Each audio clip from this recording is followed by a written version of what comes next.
উড়িষ্যার এই বিখ্যাত মিষ্টিটা দেখতে যেমন ভালো, খেতেও তেমনি দুর্দান্ত।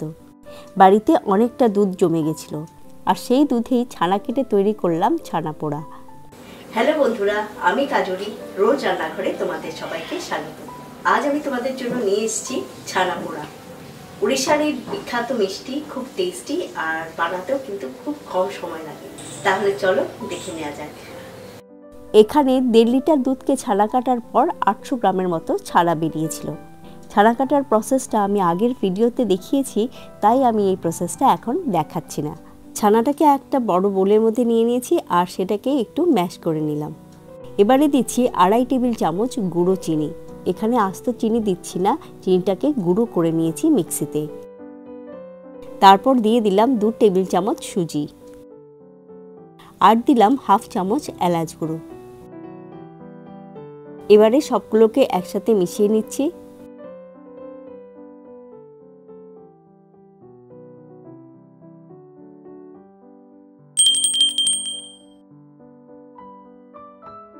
আর তারপর দিয়ে দিলাম 1 টেবিল চামচ ঘি। এবারে সবগুলোকে একসাথে ভালো করে মাখতে হবে, যাতে ছানার মধ্যে কোনো লাম্প না থাকে। অর্থাৎ ছানাটা মাখতে মাখতে ছানাটা খুবই মিহি হয়ে ওঠে। তারপর আরেকটু যাতে স্মুথ হয়, তার জন্য আরও 30 মিনিট ঢেকে রাখবো। এরই মধ্যে আমি একটা কেকের টিন রেডি করে রাখছি, আর এই বেকিং টিনটাকে আমি ঘি দিয়ে একটু ব্রাশ করে নেব।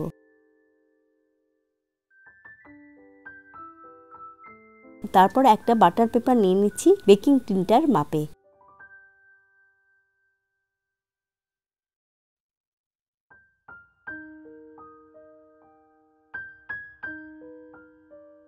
আর বাটার পেপারটা টিনের মধ্যে বসিয়ে দিয়ে বাটার পেপারের উপরেও গ্রিস করে দিচ্ছি ঘি দিয়ে।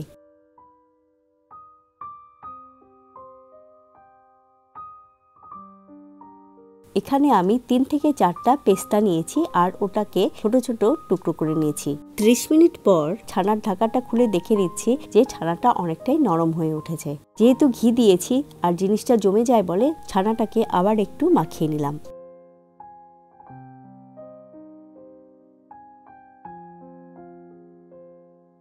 ওই রেডি করে রাখা বেকিং টিনটার মধ্যে দিয়ে দিচ্ছি ছানার ব্যাটারটা। একটা চামচের সাহায্যে পুরো ব্যাটারটাকে ভালো করে ছড়িয়ে দিতে হবে পুরো বেকিং টিনটার ভেতরে।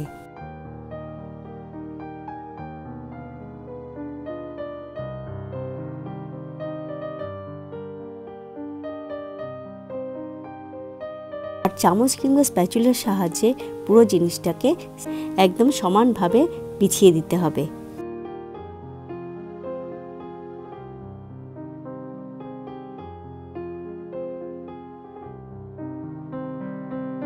ছানাটাকে বেকিং টিনের ভেতরে ভালো করে বিছিয়ে দেওয়ার পর ছানার উপরে ছড়িয়ে দিলাম পেস্তার টুকরোগুলো।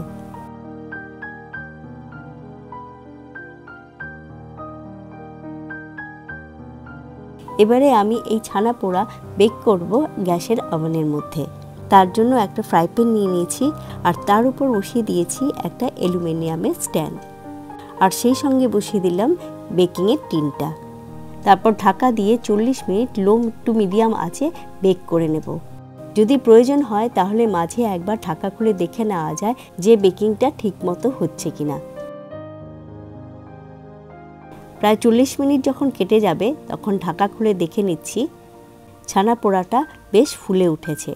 আর ছানা পোড়ার ভেতরটা হলো কিনা, অর্থাৎ কাঁচা আছে কিনা দেখার জন্য একটা টুথপিক ঢুকিয়ে আমি টেস্ট করে নিলাম। দেখা যাচ্ছে ছানা পোড়াটা টুথপিকের মধ্যে লেগে ধরেনি। তাই আমি গ্যাসের ওভেনটা বন্ধ করে দিয়ে বেকিং টিনটা নামিয়ে নিলাম। আর এভাবে 15 থেকে 20 মিনিট পর্যন্ত রেখে দেব, যাতে পুরোপুরি ঠান্ডা হয়ে যায়। এবারে ছানা পোড়াটা পুরোপুরি ঠান্ডা হয়ে গেছে, তাই আমি ছানা পোড়াটাকে ডিমোল্ড করে নিচ্ছি, আর সঙ্গে সঙ্গে বাটার পেপারটাও খুলে নিলাম।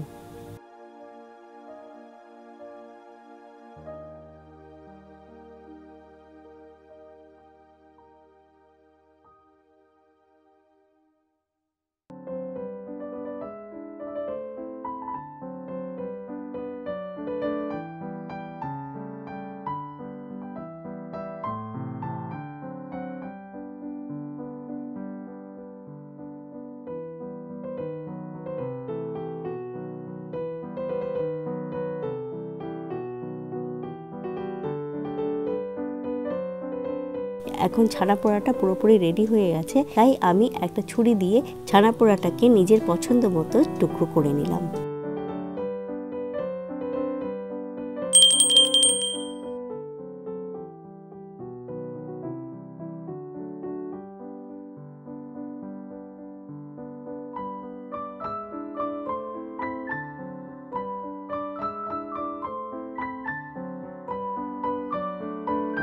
তাই বাড়িতে যদি কখনো দুধ কেটে যায় তাহলে খুব ইজি প্রসেসে তৈরি করে নেওয়া যায় উড়িষ্যার এই বিখ্যাত ছানা পোড়া। আর যা তৈরি করতে সময়ও কম লাগে আর উপকরণও লাগে অল্প।